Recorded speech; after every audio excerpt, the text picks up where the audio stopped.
goes off with all the bells and whistles added to it, because like many vehicles nowadays, they train in one state, but when they go on campaign, depending on the nature of that campaign, they'll add the extra armour, the electronic countermeasures, all the other things. Now this is the vehicle they test all that on. This is a vehicle that lives up at Armour Trials and Development Unit theatre entry standard. So it's got everything on it that could be put on it.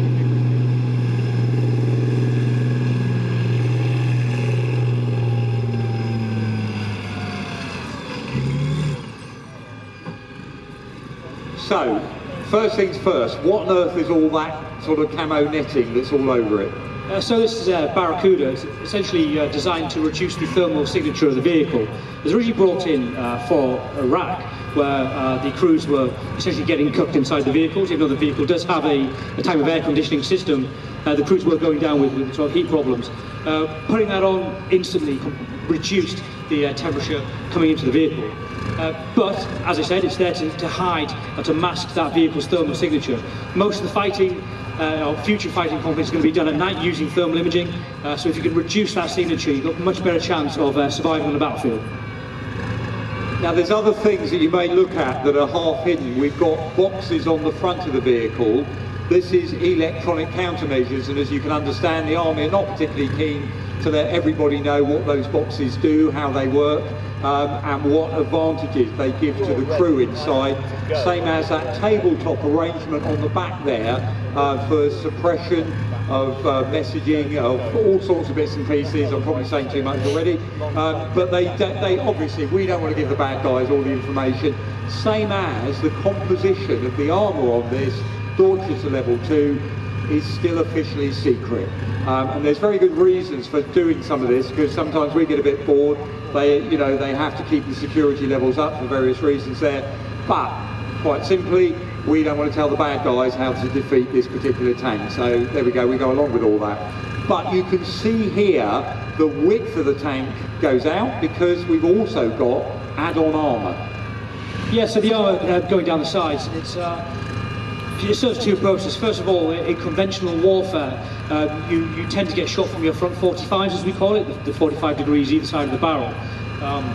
And some rounds potentially further than that, so having special armour down the side reduces the risk of flanking fire.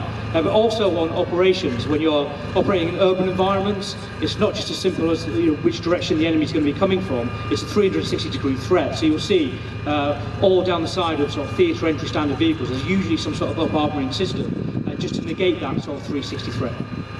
And you've got bar armour, so again that sort of caging you'll see on a lot of those vehicles that are in service in Iraq, Afghanistan.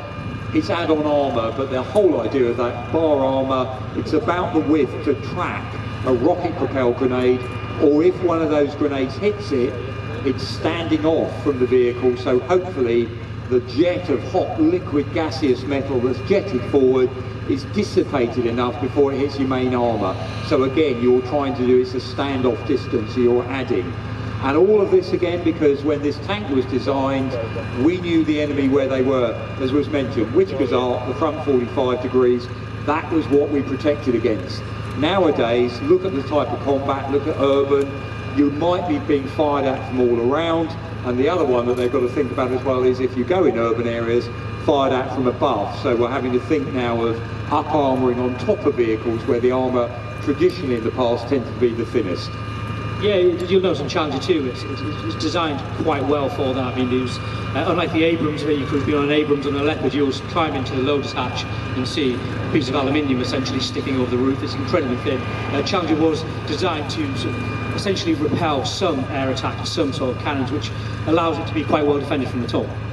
And there's a lovely story. There's a 155 round landed on top of a Challenger on Salisbury Plain, and they show the hull, well, they show the turret to the troops, bit of confidence, little bit of a dent in the turret, and there's a crack in the paintwork underneath. And that's a big shell to land on your turret. So again, giving people confidence, this is a vehicle that you're going to be well protected in. So this theatre entry standard, lots of other little gizmos on there, improvements. And the whole idea with Armoured Trials and Development Unit, they're testing this out. There's no point us adding a new bit of kit to the vehicle if it then interferes with another bit of kit we've already got on the vehicle. So what you've really got here is a vehicle, everything's on it that might be put on it for a certain type of battle. It may well be that you'll see the vehicles driving around as almost in their naked state, like that first Challenger 2, certainly for training, but certainly there may be some sort of issues where that type of level of protection, that vehicle will do fine. We don't need all this extra on it.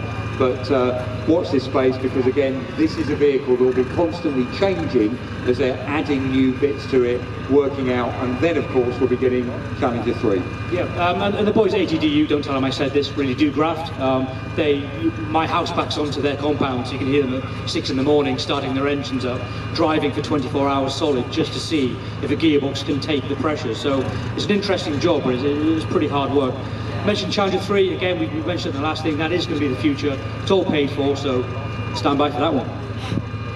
Okay, let's see this vehicle's going to drive off, and we've got one last one for you after this, just in case something broke down, it's how you recover it.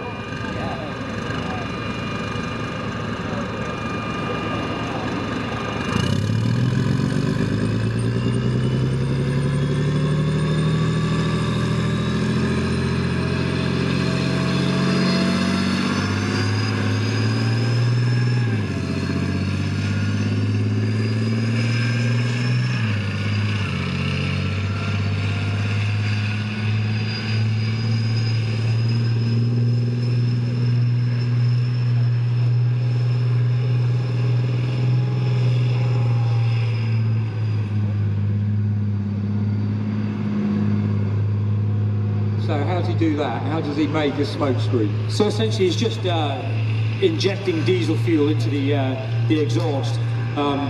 If you see this from a distance away, you're not quite sure if it's 1 tank or 50 tanks, so it's a great battlefield deception. Just have a single tank doing that.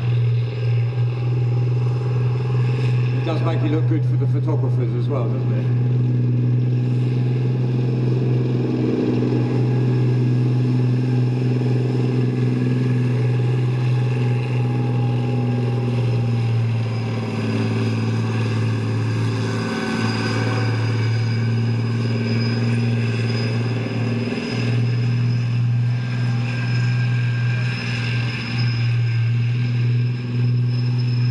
So one of the advantages that the TES tank has over the standard Challenger when it comes to driving is the driving camera. It's got a reversing camera, a driving camera. Instead of just having a normal periscope and relying on your commander to guide you backwards, you can look at a TV screen and work just how you'd normally do with a car with a reversing camera.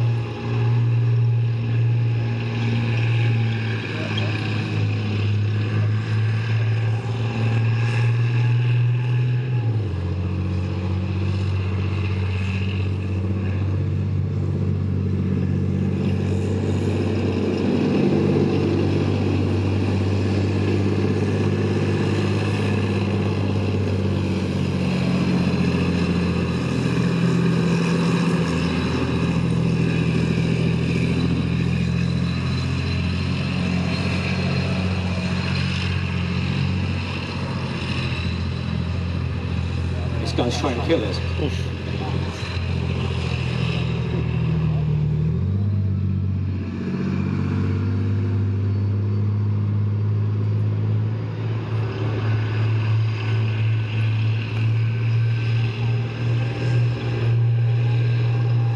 You may be getting some letters from Greta soon.